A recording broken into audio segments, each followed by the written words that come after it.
ఆషాఢం ఆఫర్లో జస్ట్ 1 రూపీకే మనకు పట్టు శారీస్ అయితే వస్తున్నాయి. అండ్ ఎవ్రీ ఐటమ్ పైన అయితే 66% డిస్కౌంట్ కూడా ఇస్తున్నారు. ఇది కంప్లీట్లీ ఫ్యామిలీ షాపింగ్ మాల్ అనమాట. మనకి కిడ్స్ వేర్ కానీ ఉమెన్స్ మెన్స్ వేర్ కూడా అన్ని కలెక్షన్స్ అయితే ఇక్కడ మనకి దొరికేసాయండి. ఇక్కడ లోపల ఉన్న కలెక్షన్స్ ఏంటి అండ్ ఆఫర్స్ ఎలా ఉన్నాయి, కలెక్షన్స్ న్యూ స్టాక్ ఏమేమి ఉన్నాయి అన్నీ చూసేద్దాం.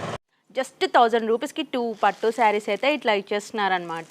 ఈ టోటల్ మనకు వచ్చేసి ధర్మవరం కలెక్షన్సే. ఇందులో కూడా మనకి బ్యాక్ సైడ్ చూసుకుంటే ఇక్కడ ఉన్న collections total Dharmavaram sari collections ఏనండి. ఇవే కాకుండా ఇంకా బల్క్ ఆఫ్ మెటీరియల్స్ కూడా మనకైతే ఇక్కడ చాలా అవైలబుల్గా ఉంటాయి. ఓకే, ఫస్ట్ డ్రెస్సెస్ కలెక్షన్లోనైతే మనకు మంచి ఫ్యాన్సీ వేర్ కలెక్షన్ అయితే ఇక్కడ ఉందండి. అప్ టు 66% డిస్కౌంట్ అయితే ప్రతి డ్రెస్సెస్ పైన అయితే అవైలబుల్గా ఉన్నాయి. ఇప్పుడు వచ్చేసి డైలీ వేర్ శారీస్ కలెక్షన్ అండి. దీనిపైన మనకి ఏంటంటే 50% డిస్కౌంట్ అయితే రన్ అవుతుంది ప్రజెంట్. దీంట్లో కూడా నెంబర్ ఆఫ్ కలెక్షన్స్ అయితే ఉన్నాయండి. అండ్ ఇక్కడ మనం చూసుకున్నట్లయితే రెడీమేడ్ బ్లౌజెస్ అయితే మనకి ఫ్యాన్సీ కావాలి